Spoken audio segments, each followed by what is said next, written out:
Good afternoon. This is Pearson R Kennedy-Crosby. We're here with the 9th education panel for MassCann's Normal.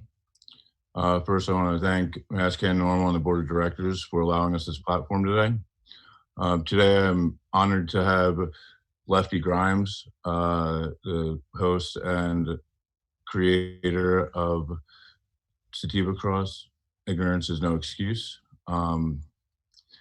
We're going to show a video first of some of the activism he does, and I hope you enjoy it. We'll bring him on after the video.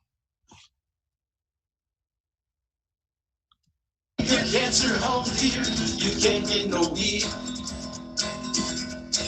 Want to get birthday, Bridgeton, Bridgeton, Brigantine, cost that Adam. Cranberry, East Road, Elmwood Park, Emerson, Fairgate, Freehold, Garfield, Hazard Patch, Hawthorne, Loveland, Lower Eye, Ginsburg, Hazard, Mawa. You can't get no weed here. You can't get no weed here. You can't get no weed here. You can't get no weed here. Keep your cancer home, dear. You can't get no weed. Manville, 19, White Pleasant Beach, LT, Colville, Lake, Oceanport, Bridgewood, Seaside Heights, Seagirls, Rivers, Seagirls, many spots, along the street, Seven River Wall. And well, you can't get no weed here. You can't get no weed here. You can't get no weed here. You can't get no weed here. Keep your cancer home, dear. You can't get no weed. We come from West Coast, West Long Bridge, Westwood, Blackbook, Woodland Lake. Housing Park, Housing Park, Housing Park, Housing Park. There's a wheelchair access in Housing Park. Oh no, you can't get no weed here. You can't get no weed here. You can't get no weed here. You can't get no weed here. Keep your wheelchairs home, dear. You can't get no weed. Chester, Franklin Lakes, Harding, Midland Park, Mansfield, Old Bridge, Japan, Ramsey, Denville, Avalon, Parsippany, Pleasantville, Southbrook, Bridgeton, Union City. You can't get no weed here. You can't get no weed here. You can't get no weed here. You can't get no weed here. Keep your cancer home, dear. You can't get no weed.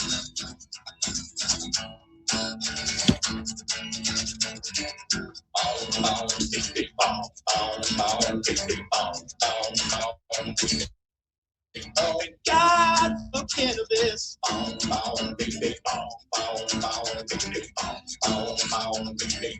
God for cannabis. Smoking marijuana in your ways. Smoking about an ounce of weed.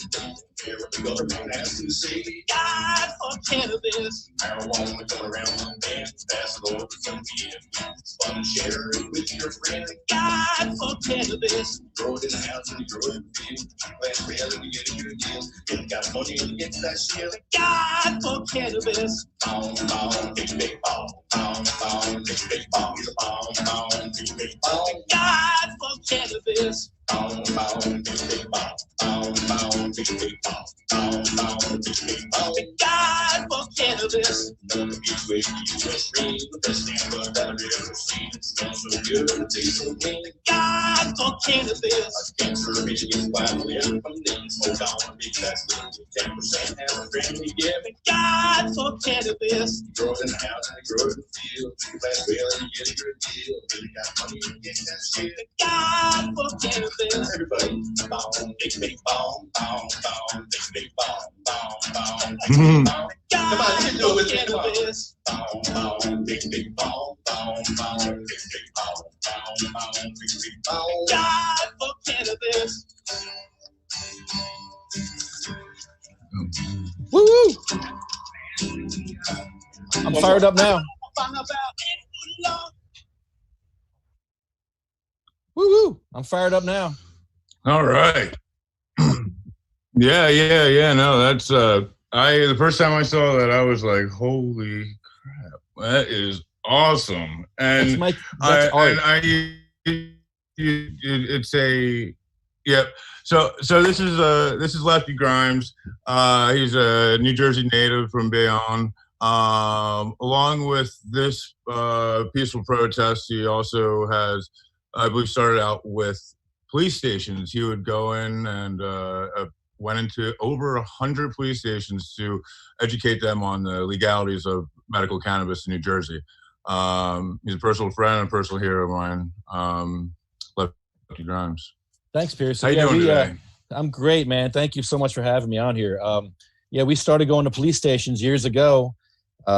Patients were still getting arrested. So instead of waiting for the cops to come get us, we figured we'd take the fight to them and educate them on why they shouldn't be arresting us and how cannabis can actually help them, because their police union is not supporting medical cannabis. That when cops get hurt, cop automatically will get Percocet or horrible opiates, and there's no option for cannabis for the police. And the cops need to have the same options we do, because they're getting brutalized by big pharma, just like I was. I was on pills for 10 years because I have a artificial disc, L4, L5, fusion, L5S1, cervical fusion, and I was on opiates for 10 years.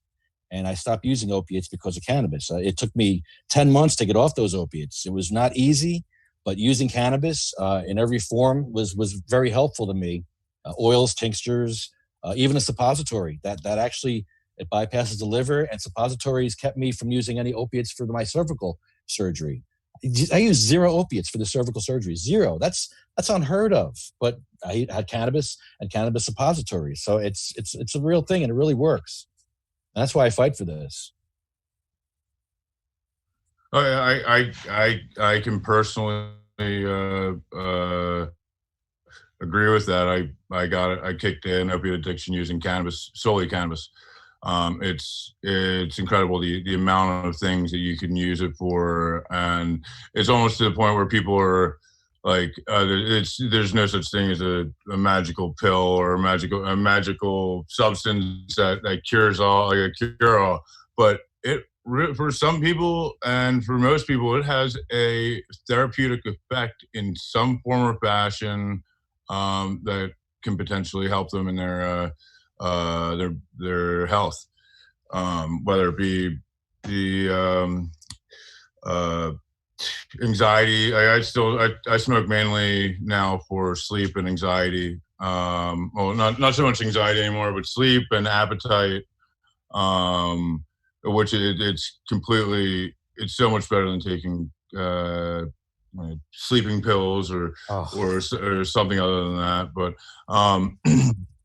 yeah, I had this isn't about me, but I've been on a lot of medications before, and cannabis once I got off of them, cannabis has been the only thing that I've used. So that's my spiel. That's why we all stick together. We all have the same story. We all have to stick together and fight with each other because we have the same story. We all know the benefits of cannabis. We know what it is. Yeah. Yeah, we're not afraid of it, and I was never afraid of it to use it for my pain. I never thought in a million years it would get me off opiates, but it sure did. When I was growing up, I thought, cannabis helps cancer patients because it gives you the munchies. And I'm like, okay, maybe that's great. No, then I met Cheryl Miller. Jim and Cheryl Miller were activists in New Jersey, and they're actually the reason why we have CUMA, the Compassionate Use Medical Cannabis Act in New Jersey, because of Jim Miller and Cheryl. He used to push her across New Jersey in a bed because she had multiple sclerosis. She couldn't move her arms or legs. All she could move was her mouth and her head, and that's how she fought, with her mouth and her head and her ears and her eyes. And Jim would push her to council meetings, to congressmen's offices, to senators' offices. He went to Washington with her, and she fought.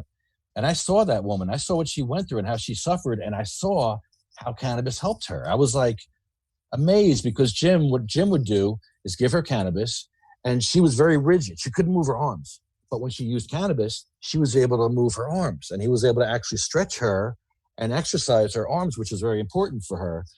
And I never knew that. And that was the beginning of my education in cannabis, because I didn't know that it really helped with all these different issues. And then, of course, with the children with epilepsy, I'm like, oh, we can't give cannabis to kids. Wow, really? Then I found out that all these kids need cannabis for their epilepsy. And I'm like, we got to give cannabis to kids.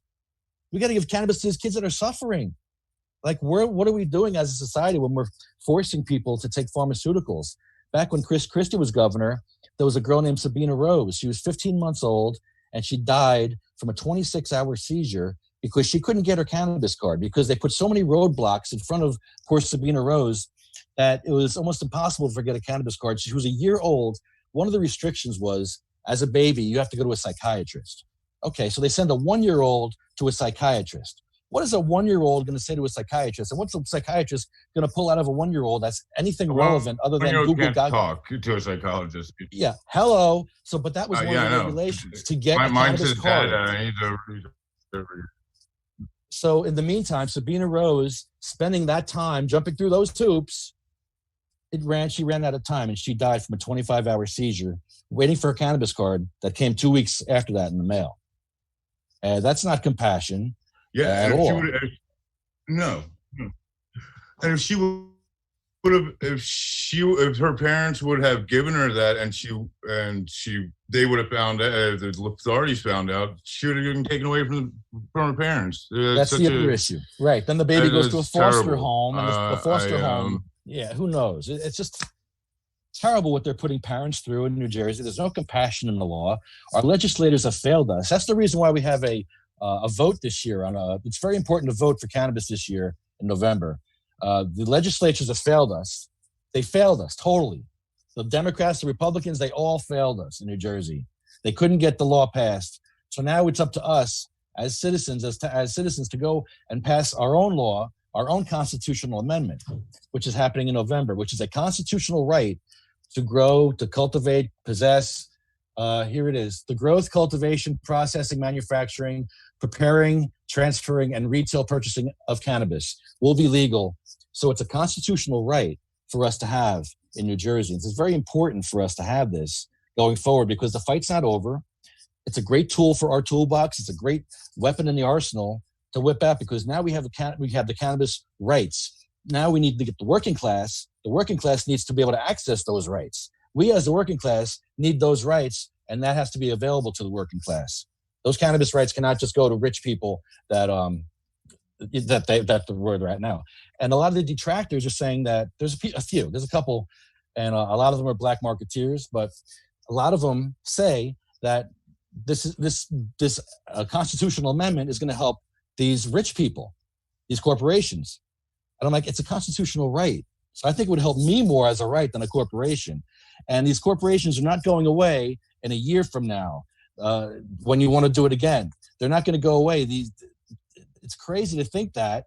And my friends who have cancer and MS that are going to die this year and next year don't have the time to wait for you to craft the perfect constitutional amendment. At this point, we take what we can get and we fix it. As we go, we fix it. That's what we've done for the last 20 years. A lot of activists are taking their toys and going home. And I'm like, hey, now is the time where we got to fight. Here, let me explain to the millennials. You're in a video game and you run through the video game and you pick up things left and right. Here, oh, here's a bill. Here's a good bill. Pick this up. Oh, here's Jake's Law. Let me pick up Jake's Law. Oh, a constitutional amendment. Let me pick that up. Maybe we'll need that later. And we will need that later because we have another fight coming up and it's not going to end. We're going to be fighting these industries.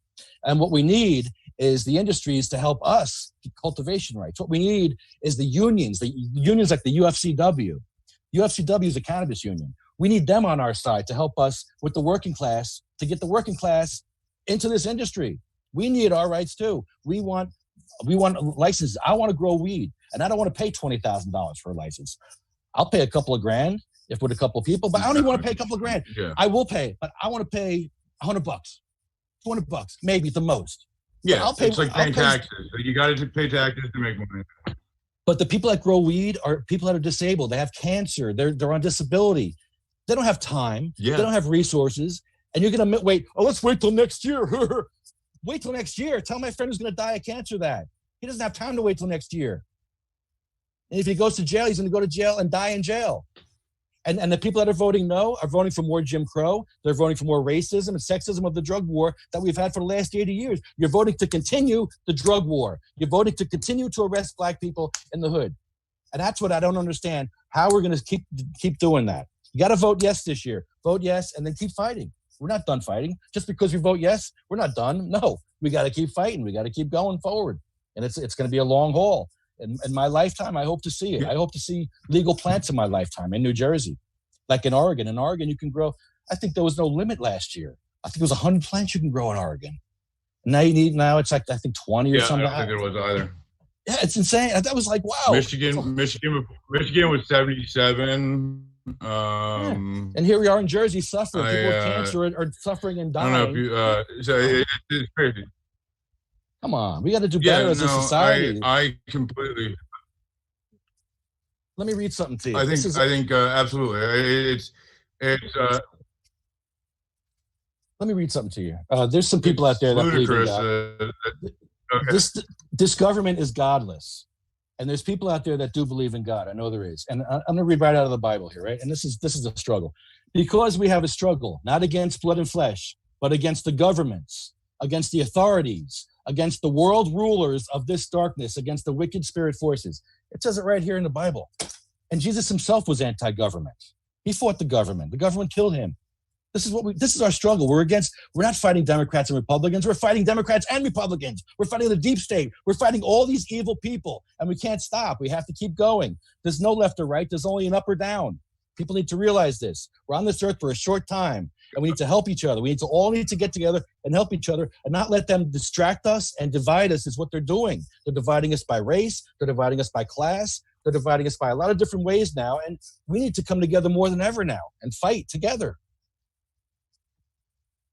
I agree. That's the majority of the books that I've read recently are either a civil disobedience, George Washington, or Thomas Paine's. What was it? What is that called? The Age of Reason and Common Sense. It's they did not George Washington, in his farewell speech to the nation as the president, he warns us of the two-party government, where you have this choice or that choice, and you have to pick the least, the best, worst choice, the best, worst, the better of two evils. And I put that on Facebook the other day. I threw out a question to everybody. Essentially, it was, who would you allow to watch your child, Donald Trump or Joe Biden? If you had to go away for an extended period of time and you had no choice but to leave your children with one either or, But and it was strictly, I wasn't really concerned about who they picked. It was the fact that that's all you have to pick. You can go get 70 different types of chips, potato chips at the grocery store.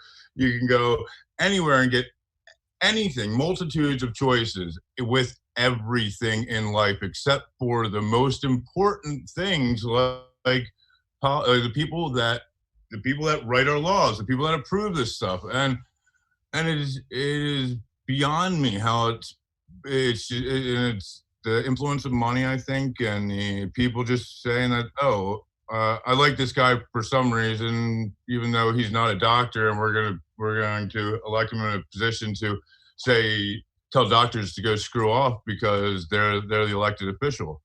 I think I saw something yesterday. It was all disaster movies start with the government disregarding a scientist. Yes, exactly.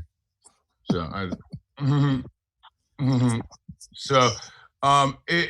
we're allowing people, we're putting people in place that aren't for very important positions that they aren't qualified to hold or to make the decision on.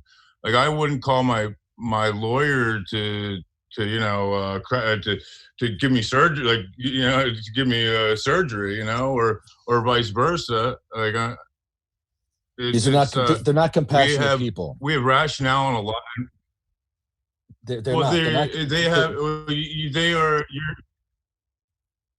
If you have to condition yourself into believing that you are the person that's gonna make the change, or that's how they start out, because you have to be this. I'm the man. I'm the person that you need to be in. You need to have your taxes lessened, or vote for me because I'm better than the other guy. And it's those aren't the people. Those aren't the types of people you should want in a leadership position. I know I would never want to be led in the Marine Corps by somebody that was a I person. it's all about we, and it's about we the people, you know, and not a lot of the people, not a lot of our Americans understand or grasp that concept. It's not about you or I, it's about we and us, and that's what America was founded on. Yeah, I tell you what was impressive. It's been increasingly. There was a Freehold, the borough of Freehold. It's a Republican mayor, and when we went there with the bong, the 8-foot bong, we sung the song. We also had people testify about their story. I believe Jeff was there, and a few people were there that were suffering, that testified to their suffering. And this mayor, who's a Republican mayor, her heart grew three sizes that day. And she came back and she said to us, you know, we're going to do something about this law. Same thing in Old Bridge. They said they're going to make the change in that law. And I think what we're getting to is the Christian people. There's a few Christian people in these positions that we get to, but otherwise they're godless. They don't care. We've gone around with the wheelchair. We've shown these councils that there's no wheelchair access in their towns, like Bayonne.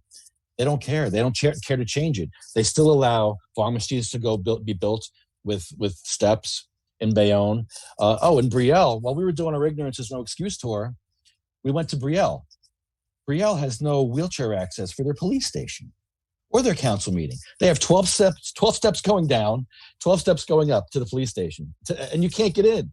If you're in a wheelchair, you can't get into your own police station in a wheelchair. How is that compassion? They don't care. They just don't. We've proven it time and time again. When you hold them to the fire, they just don't care.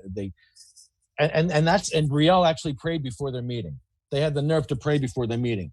And I crawled in there on my hands and knees. I crawled in there while my friend Jeff, who has cancer, could barely make it up the steps. My friend Brian, who has MS, could barely make it up the steps.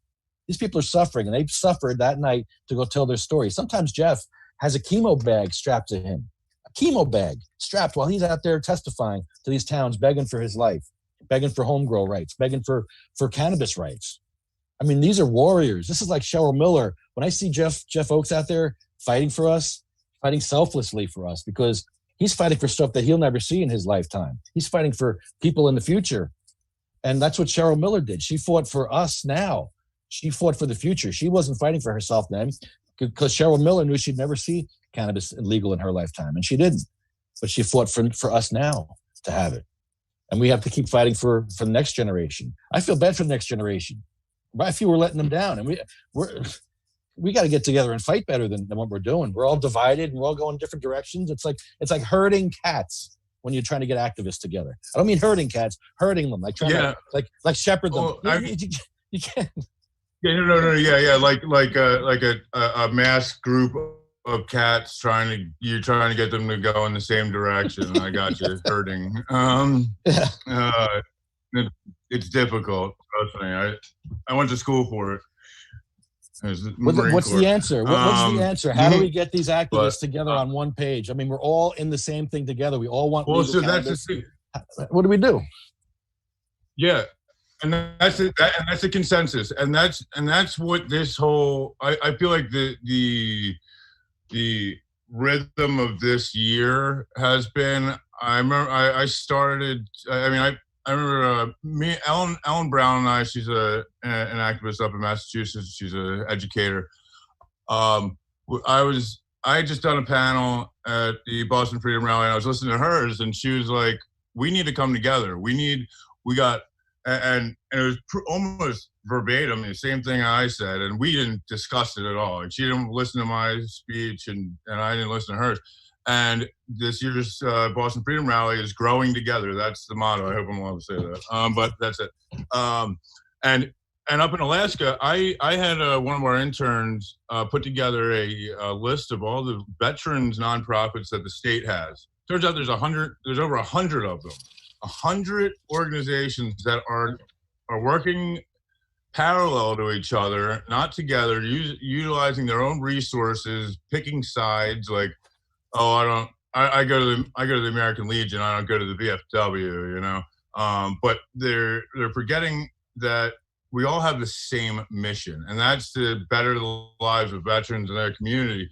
And it's the same thing with everything that, and this I believe is. It's such a bigger scale. It's so much more important because veterans are benefiting from the use of cannabis, but my buddies down in Texas or Kentucky, they'll or Georgia. I have a buddy that was that had to leave his job as a prison guard because the cannabis was helping him more than his job was. And I remember him calling me and being like, "Man, I'm drinking all the time. Like I just want to be able to smoke some weed and just relax, but I'm getting drunk and getting just not in a good place with something that he needed an outlet."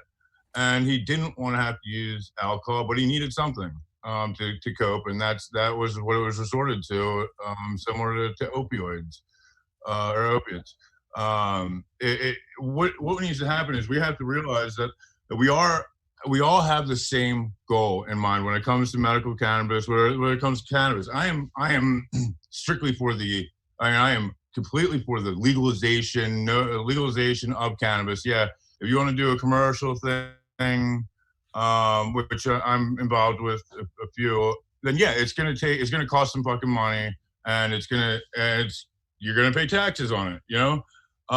In order, you're gonna need a permit. I understand that, but for you to be like, oh, you can't grow this plant like the garden you have in your backyard, like the tomatoes, because it's extremely more dangerous. It's not.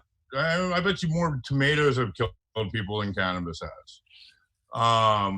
Cannabis alone. I get a little woozy with alcohol and cannabis together, but I don't really use them together anymore.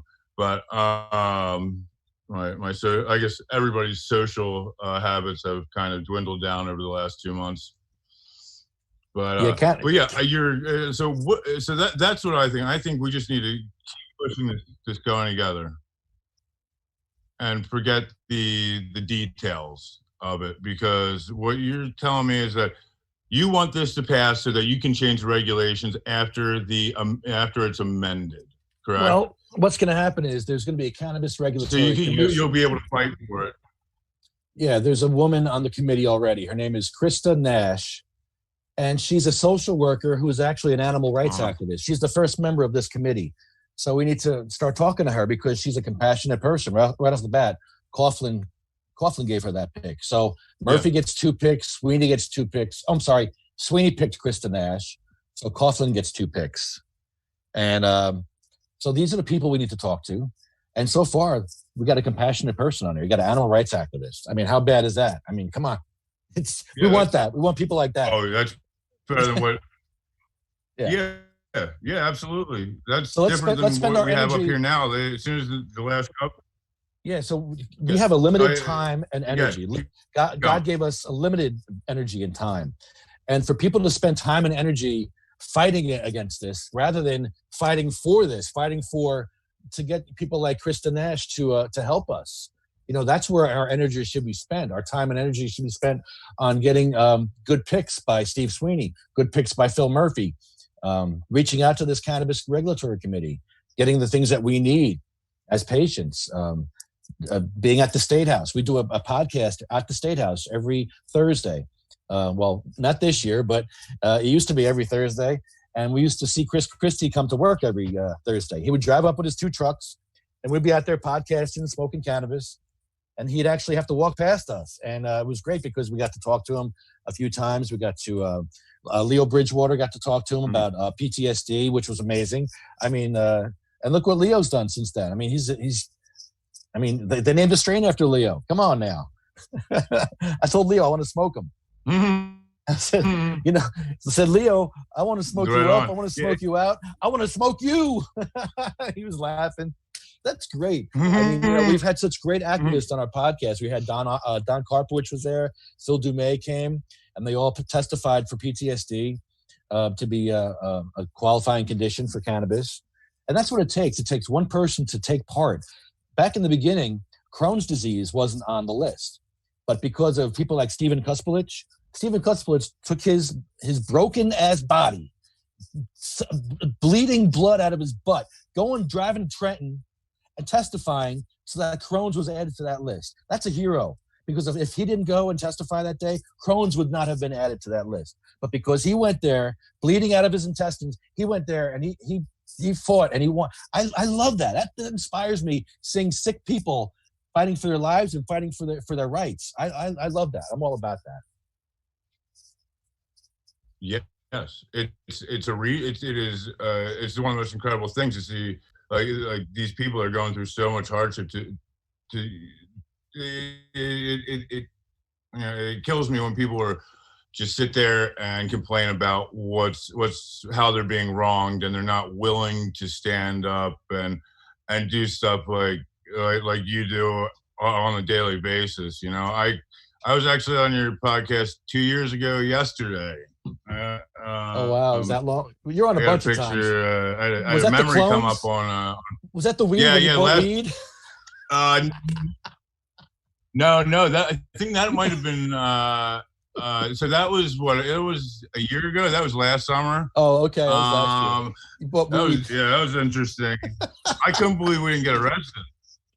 I couldn't fucking believe it. There's a video of me handing NJ Weedman some money while I'm getting a clone, you know, and I don't know. It's just so. We're just trying to change these. Like the public perception of cannabis has changed dramatically.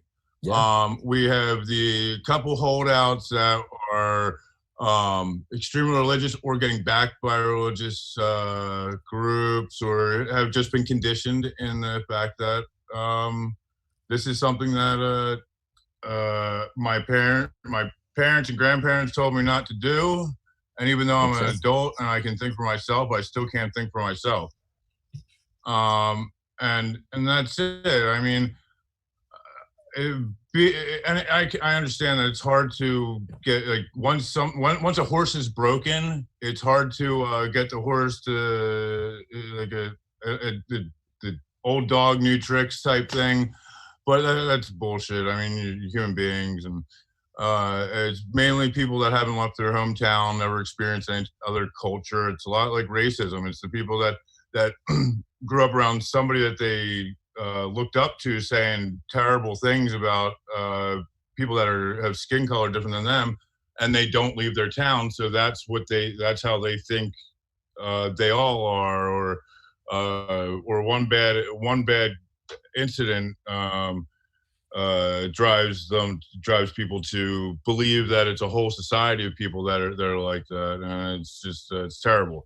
And to be able to say I'm not for cannabis when people are dying and we're able to give people really lethal shit in place of something that's not, it's deplorable. In actuality, it's all a bunch of bullshit, because I am the law. No mens rea. I have the God-given right to grow cannabis. There's no government law that's going to tell me what my rights are. Our government used to tell black people they couldn't marry white people. So were they wrong? Were the black people and the white people wrong for marrying each other? Or was the government wrong for telling those people that they were wrong? Was Rosa Parks wrong for sitting on the front of the bus? Or was the government wrong for sitting on the front of the bus? No mens rea. There's no guilty mind there. I don't have a guilty mind by planting a cannabis plant in my yard. I should have that right to do that. Yeah. And we should all have those rights. You are... It's an inalienable right. It's as long as you're not hurting somebody else. Yeah, as long as you're not hurting somebody else, if you're not doing something maliciously to another person that doesn't hurt them in some way, hurts them in some way, you should not have to worry about anything. And I believe all laws that are like that aren't there in order to keep people safe, to serve and protect, to make sure that we're keeping to morals and human wants and needs. I mean, as long as we're not hurting anybody, you shouldn't have a law against it. Who do I need consent from? I need consent from somebody to smoke a joint. Believe. And why do I need consent from somebody to smoke a joint? Yeah, exactly. It's your life. You get to choose. You should be able to choose what you do, when you do it, how you do it. And and deal with the consequences yourself, because you're a free-thinking adult, you know, or a competent adult. And this is why I say our government is godless, because their track record is godless. Their track record is full of racism, slavery, corruption, sexism. Horrible things went on in our government. So all of a sudden, now it's going to stop. All of a sudden, we have a change of heart, and we have nice people in government now. No, these are power-hungry, money-hungry people. Yeah. All of them. All of them. The history is written by the victor, right? And it's repeating itself over and over and over. Like all the. It just goes on and on. I'm 53. I'm 52. Thousands of years. And I've seen a lot in my lifetime. And I'm not going to make those mistakes again. But I've seen in my history that I've read, we're making those mistakes again. We're just doing it all over again in different ways. And it's the rich elite are controlling everything. They control both parties. And if a third party does rise up, well, they'll get control of that too. Believe me, they'll get control of that third party. If the guy with the boot on his head starts doing well, believe me, they're going to start paying him off too. Vermin Supreme. If Vermin Supreme does well in the primaries, that's pay him off too.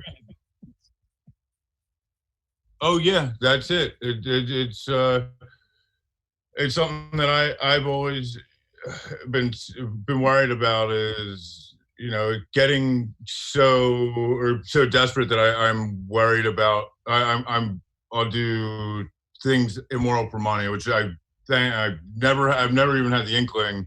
And I've been homeless before, and I've never looked at money to more than my morals. And like, there's nothing that will keep me from my personal beliefs. But that's not the case with everybody, you know. Pearson, you were a homeless vet in Alaska? You were a homeless vet in Alaska? No, I was. Oh, yeah, in Alaska, I was for about a month or two. How did that happen? I was couch surfing for a little bit. It was I was with a girl up here for a while. We broke up, and she had control of the house, so I got kicked out. I was living out of my truck and shit. So, man. Yeah, no. I've actually never been asked how that happened. You had me stutter for a second there, but yeah, no, it was. So it was. I was like couch surfing, and it was getting cold in Alaska. Yeah. Like it was like October. When it got to October, one of my buddies was letting me couch surf, but I felt like an inconvenience, so I was doing whatever the hell I could. I had like a little pop-up camper, but it was getting way too cold for that. And I was right about to hit buy plane tickets to go back to Philly, and my buddy got a hold of me. He's like, "Hey, you should start a company transporting our cannabis. Like, I need somebody to do this for us. We're driving all over the state." And so I took some thought in it, and I was like, all right, I'll do it. And they helped me put it together. And I was driving hundreds of thousands of dollars of product, and like it was just and I was typically by myself at that point anyway. So I was driving from Fairbanks to Homer, hitting every cannabis shop on the roadway, which was like started out being like 19, now there's like 32, and it really got me back. I learned business. I learned how to really be a successful in that aspect, which I've never ever thought even considered myself. I thought I was retired when I got out of the Marine Corps, because I'm 100% disabled. I recently got taken off of that. I'm fighting that right now. I missed an appointment, and the VA has dropped my benefits because I missed an appointment that was 400 miles away from my place. Are you kidding me? What? So yeah, they buy the plane. No, I'm not. I'm in the middle of contesting it right now.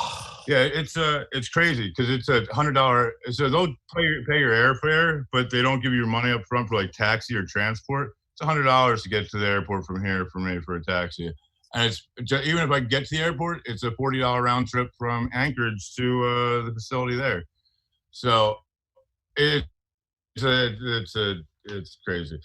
That's not how you're supposed to treat vets. It's wild. But yeah, that's ridiculous. No, and I'm leading up a big project up here. I've been throwing it out there here and there, but we're going to be having a big announcement soon. We just got the property owners and I just came to an agreement, which we had a monetary. We were going to buy it for X amount of money, and they dropped $100,000 off of the X to get us the property. So it was a good negotiation, I guess. I'll say. So that project's gonna be underway soon, and we're gonna be grabbing veterans from all over the country to come up and learn agriculture and have camaraderie stuff, and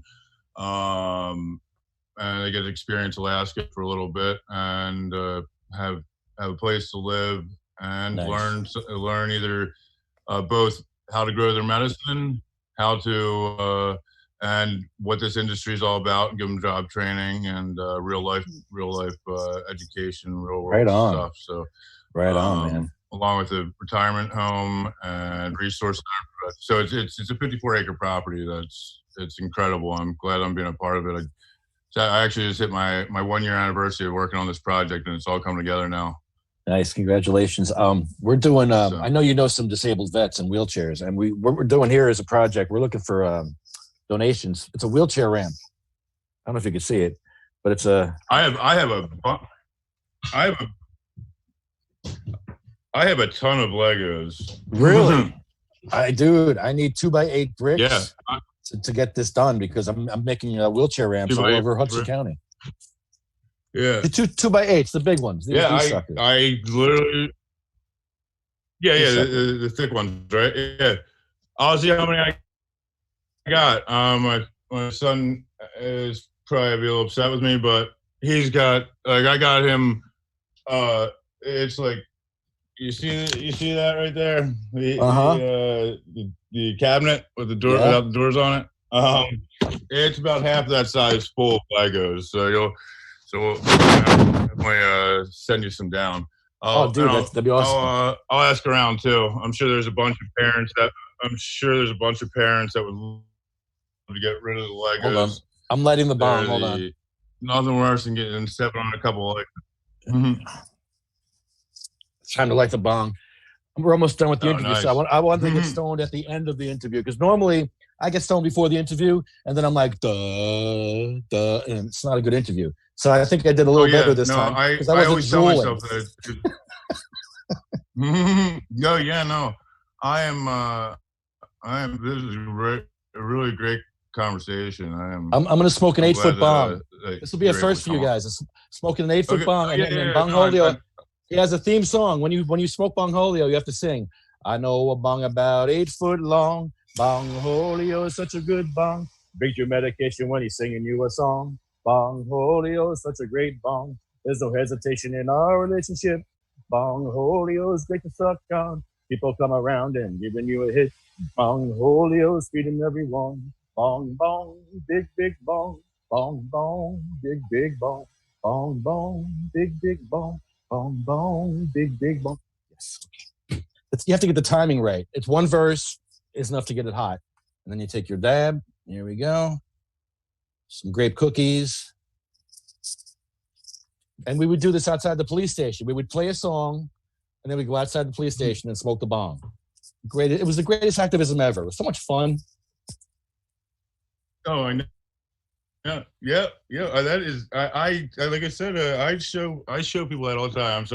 I'm so glad that I came to meeting you and Wayne, and you guys are just great.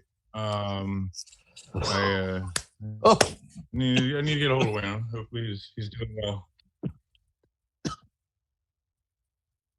Let me mute myself. Wonderful. I better mute myself.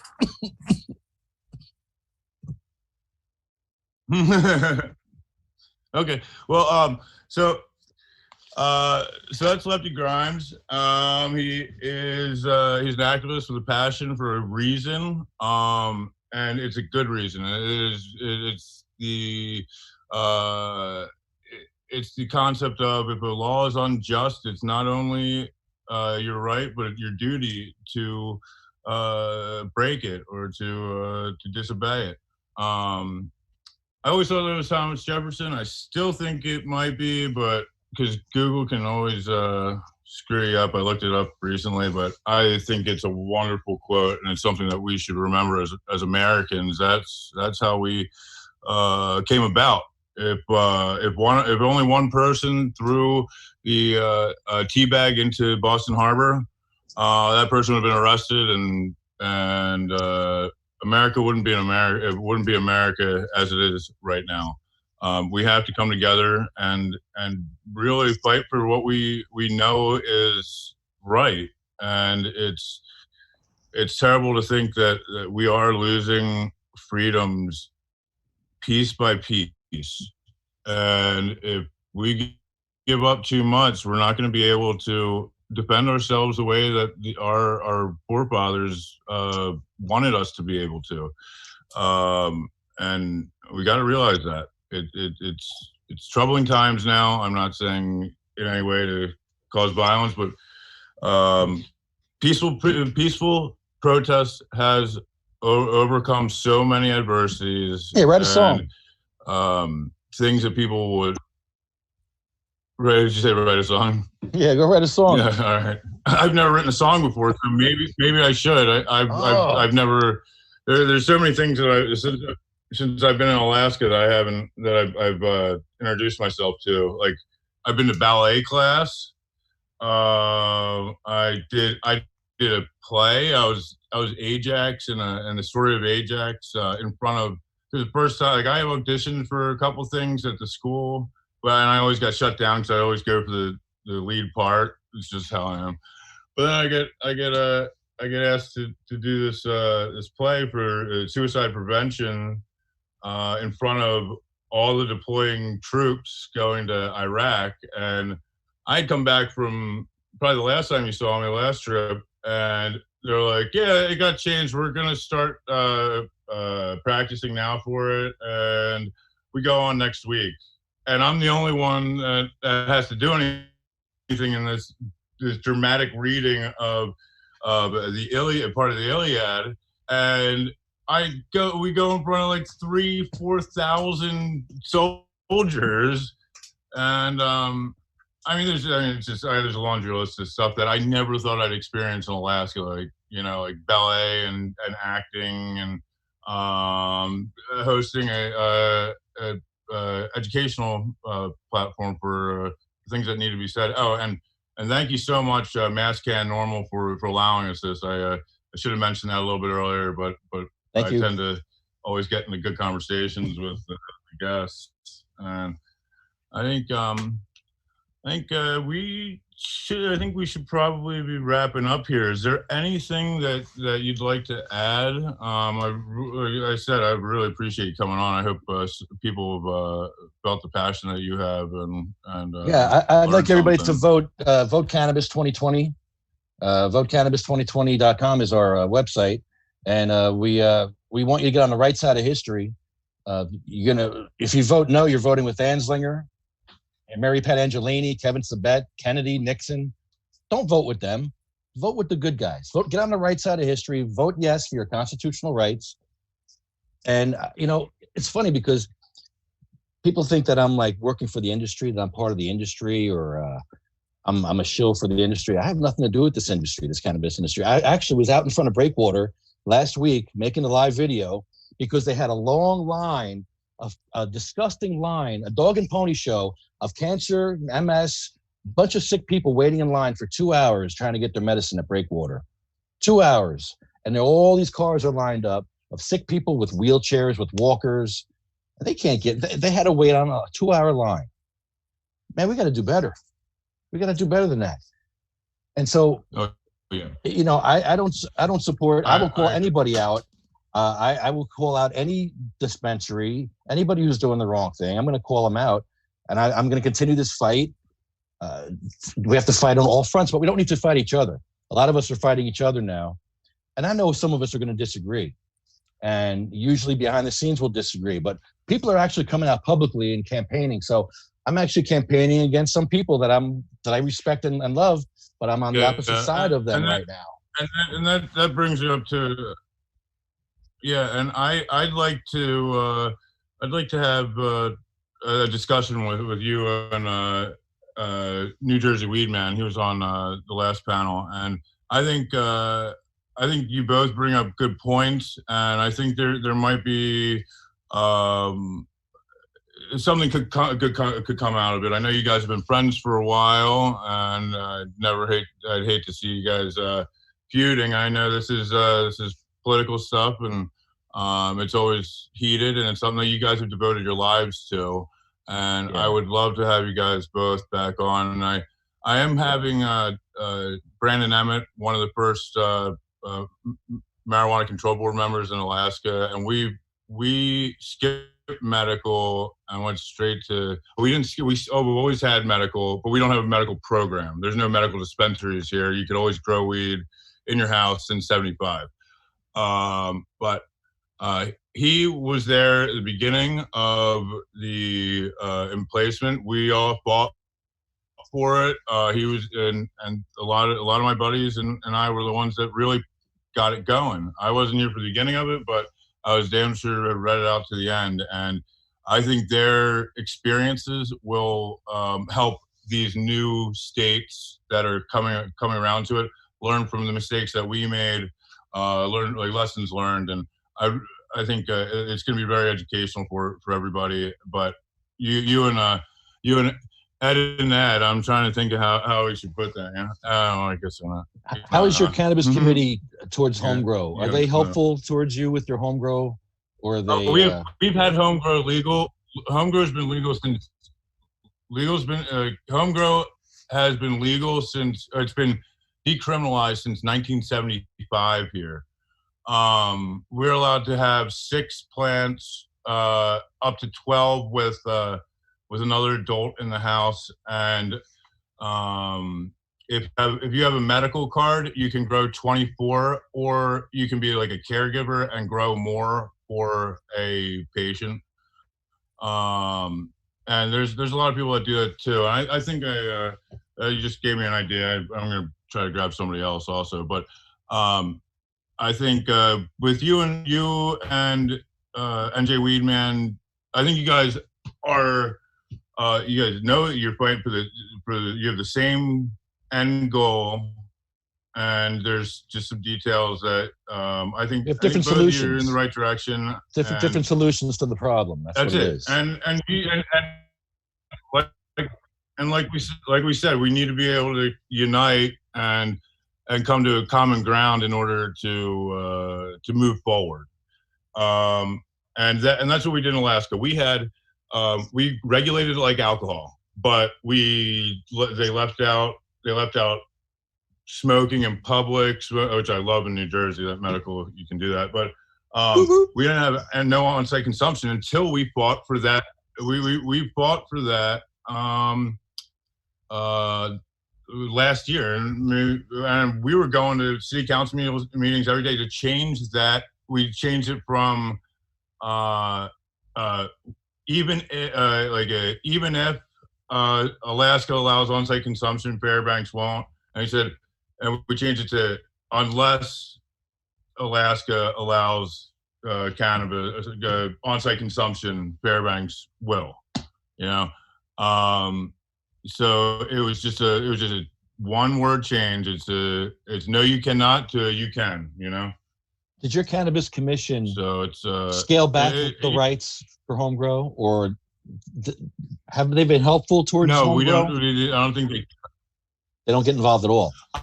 It doesn't. So in Alaska, we've had the Right to Privacy Act, which they essentially, and this is not verbatim of the law, is they can't come into your house. They can't even really get a warrant to come into your house unless there's a violent crime taking place. Like the other day, there was a standoff with a guy that was a wanted felon. I guess the people called the police that it was like his, like baby mama and kids and stuff, and he was barricaded in the house, and the cops stayed out I'm not sure if she called and said, hey, I think he's calmed down a little bit. Our lives aren't in danger. They pulled back. They just said, yeah, we'll get him another day. That's a perfect, as a crisis intervention trainer for police officers, that I was so happy about that. And especially because I offer Fairbanks Police Department my training for free, that I've been given Philadelphia Police Department, Voorhees, and the Delaware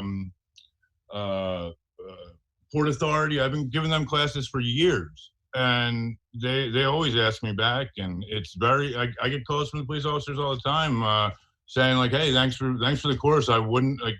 There could have been a chance that I would have shot somebody yesterday if I didn't have those options that your course gave us." Do you ever go to the police academies, or is it just police stations? No, that's where I train them. I train them at the police academies, at Philadelphia Police Academy, but it's not.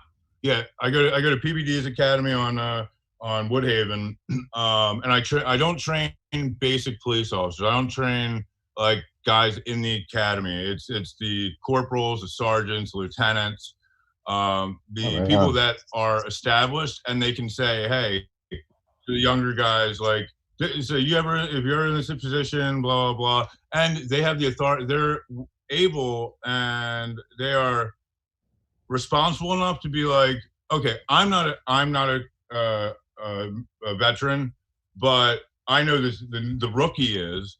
I'm going to fucking call the rookie real quick, have him come up and talk to this guy that's about to jump off a bridge, because it looks like and we do tell him and teach him to like stereotype veterans and stuff like that. You see a guy with a bunch of tattoos, a high and tight, some camis on, like, just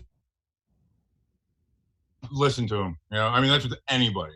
If I give these police officers anything to take away, is just listen to people when somebody's in a behavioral health emergency, if they're really being manic or in distress, just talk to them. Let them talk to you, and just be there. And 99% of the time they'll calm down, just because they are doing something, they're acting out in a way to get attention. That is exactly what that's. Most of the time, they're there to get attention. If they weren't, they would have pulled the trigger already. Mm-hmm. So it's like the cry for help with suicides and stuff like that. They are crying for help because they still care about their lives, and they haven't lost all hope. And we need to make sure that we recognize that and get them the help that they need without making the situation worse, or which could potentially put them in jail, the police officer losing his job, or it's just going to be a bad day for everybody if you don't just try to keep your gun in your holster. That's what I always say. I'm training you to be able to keep your gun in your holster for a situation where you can keep it in your holster. I'm all for it. If your life's in danger, if your life is in danger, immediate danger, use the weapon that is there to save your life in that situation. But other than that, try to talk it down. Don't try to be a hard ass. Be as humble as you can. You are in charge, but don't let them know that you're in charge. Don't act like you're in charge. Not that that's. Well, thanks for having me, Pearson. I appreciate it, and can't wait to talk to you more.